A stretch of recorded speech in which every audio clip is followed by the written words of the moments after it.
Could Kobe and Shaq's Lakers smash these Warriors, Stephen A? No, I don't think so. As crazy as that sounds, I have no doubt what Kobe could do. And we all know that Shaq would own anybody. Here's the problem.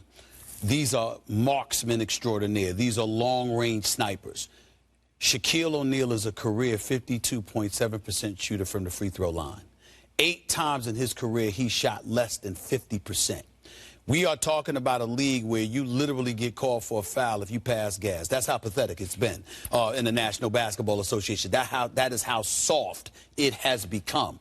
So if Shaq and them are talking about their era and the Golden State Warriors playing in their era where you could get away with the kind of things Shaq is talking about, that would be one thing. But looking at this present crop of Golden State Warriors, the fact that they don't necessarily have to contend with you in the post because they're shooting long-range bombs, the fact that the Rick Fox, the Ron Harpers of the world, the Derek Fishers of the world, and others, is not just about Kobe and Shaq, but it's those supplementary parts that you're playing with, and these guys can defend the perimeter the way that they can defend.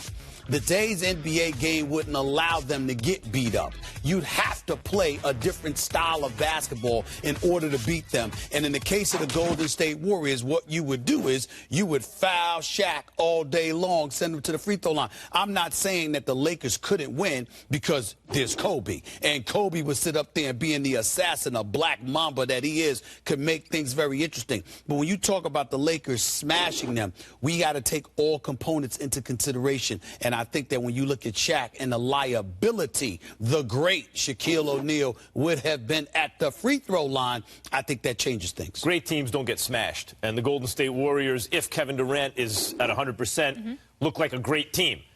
That said, who wins the series, Stephen A? I don't know.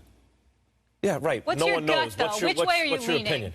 I lean towards the Warriors. Really? Okay. I lean towards the Warriors. And they're not going to smash them. We agree about that. No one's smashing anyone in a series like this. But actually, I lean towards the Lakers. Yeah. I think the Lakers win that series. And last year, I got criticized because I said, no, the Warriors would beat the best version of the Lakers when they were a 73-win team that looked like they couldn't miss. But then they lost in the finals. And then this year, yes, they added Durant. It's a tremendous add, but they lost Bogut. So they are susceptible to teams that can post. You know, you got a guy who can post down low. And this ain't Zach Randolph who's going to give him some trouble. This is Shaquille O'Neal, the most dominant low-post force. I'm not talking about the most moves in the post like Olajuwon. I'm saying the most dominant, immovable low-post force of the modern era in the NBA. That guy's going to give him all kinds of problems. And how about this? Who is the best player on either team? Stephen A? What is the best player? Yeah, on either team. This Warriors team, that Lakers team. Who's the best player? I'm going to tell you Kobe. I'm going to tell you Kobe. And who's the second best player? I'm going to tell you Kobe. Well, listen. The answer is Shaq and Kobe. They got the two best players in the series. Time out. I don't look at it that way. I really, really don't. Shaq is the most dominant force I've seen in my lifetime because I wasn't watching basketball to that level when Wilt Chamberlain was playing. But what I'm saying to you is that you got to take into account zone principles that have been implemented, the way today's game is played. Well, why are you playing it nowadays? You can't play it then? What I'm saying to you is that this is the same Max Kellerman that opened his mouth on several occasions over the last 2 months and talked about the changes that have taken place in the game and how it's rendered big men liabilities. So what I'm saying to you is that if you look at an Anthony Davis, if you look at a DeMarcus Cousins, to a lesser degree the Chris Boshes of the world and others when Chris Bosh was healthy, if you look at the way the game has changed, the fact is that the big dominant center is not that big and dominant anymore. Shaq would do damage in any era. Not in the clutch. Not in the clutch. That sounds like what Mark Cuban said before they played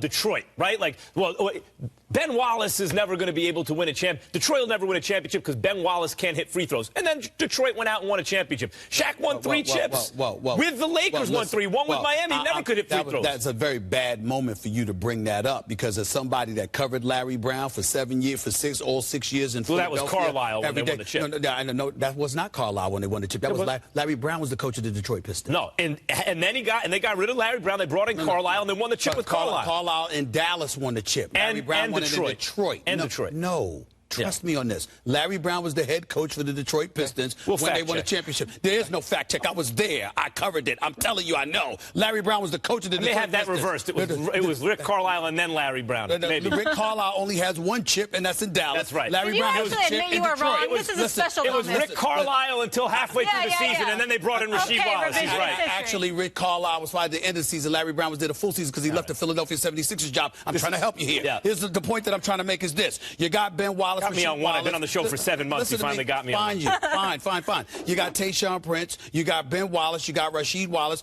Even though Ben was a liability, unlike Shaquille O'Neal, Ben Wallace wasn't an offensive component. He was a guy. He wasn't going to get the ball. Just foul him? They're not. Yes. Yeah, but in crunch time, yes.